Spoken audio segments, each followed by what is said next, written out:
जब Amitabh Bachchan ji angry man के तौर पे आए थे तो बेरोज़गारी थी, निराशावाद था, होपलेसनेस जिसको कहते हैं। उस समय आम आदमी को पता नहीं था कि अपने आप को वेंट आउट कैसे करे, कहाँ पे देखे। तो उन अमिताभ बच्चन जी में उन्होंने अपने आप को देखा और वहाँ पर उनकी फिल्में देख करके उन्होंने वेंट आउट किया। उनको लगा कि ये मैं हूँ जो सामने खड़ा है और वो दुनिया से, वो सिस्टम से लड़ रहा है। तो इसी तरीके से जब रोमांटिसिज्म का समय आता है तो शम्मी कपूर हुए और हमारे आपके समय में सलमान, शाहरुख और आमिर हुए। तो हम जो सिनेमा देखते हैं वो हमारे दौर का आईना होता है, वो खुद में कोई आंदोलन और या मूवमेंट नहीं होता है। सिनेमा हमारे समय को रिफ्लेक्ट करता है, हमारे समय का मिरर हो सकता है, आईना हो सकता है। सिनेमा मूवमेंट क्रिएट नहीं कर सकता है, सिनेमा मूवमेंट का पार्ट हो सकता है। इसीलिए मैंने हमेशा कहा कि सिनेमा अकेले कुछ नहीं बदलता है। सिनेमा एक आंदोलन का पार्ट हो सकता है, एक मूवमेंट का पार्ट हो सकता है। नहीं तो अगर आप देखें तो हर तरीके के लोगों ने, हर तरीके के शासक ने अपने अपने तरीके से सिनेमा या आर्ट फॉर्म को यूज़ किया है।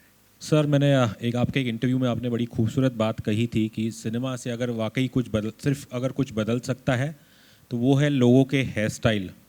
तो सर, अगर आप मेरी टाट देख पा रहे हो तो कुछ बता सकते हैं कि मुझे किसका हेयर स्टाइल फॉलो करना चाहिए? नहीं, वो पारुल वो चीज़ बेचती है। पारुल पारुल पारुल वो बालों के वो सारी चीज़ें बेचती हैं जिससे कि आप किसी भी एक्टर का हेयर स्टाइल पा सकते हैं। थैंक यू, आजकल इंस्टाग्राम वो काम कर रहा है।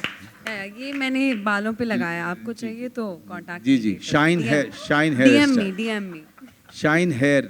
पारुल अपना इंस्टाग्राम हैंडल बता दो। निश हेयर तो आपने समझ लिया। ओके पारुल, तुम्हारा काम हो गया। थैंक यू सर, अब मैं चली जाती हूँ। निश हेयर गाइस, और साइलेंस टू देख लेना। नहीं मतलब मैं बड़ी सी, मैं इसको मजाक में कभी नहीं बोलता हूँ। कहीं ना कहीं सिनेमा जो है, सिनेमा हमारे समय को रिफ्लेक्ट करता है, हमारे समय का मिरर हो सकता है, आईना हो सकता है। सिनेमा मूवमेंट क्रिएट नहीं कर सकता है, सिनेमा मूवमेंट का पार्ट हो सकता है। इसीलिए मैंने हमेशा कहा कि सिनेमा अकेले कुछ नहीं बदलता है। सिनेमा एक आंदोलन का पार्ट हो सकता है, एक मूवमेंट का पार्ट हो सकता है।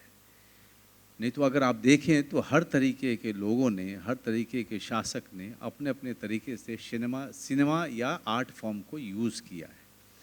तो आप क्या बोलेंगे उसको? क्योंकि वो सिनेमा या कोई भी आर्ट फॉर्म उसका हिस्सा हो सकता है, कभी भी वो दिशा नहीं दिखा सकता है।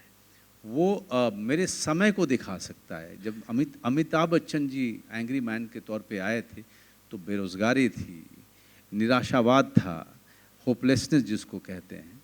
उस समय आम आदमी को पता नहीं था कि अपने आप को वेंट आउट कैसे करे, कहाँ पे देखे। तो अमिताभ बच्चन जी में उन्होंने अपने आप को देखा और वहाँ पर उनकी फिल्में देख करके उन्होंने वेंट आउट किया। उनको लगा कि ये मैं हूँ जो सामने खड़ा है और वो दुनिया से, वो सिस्टम से लड़ रहा है।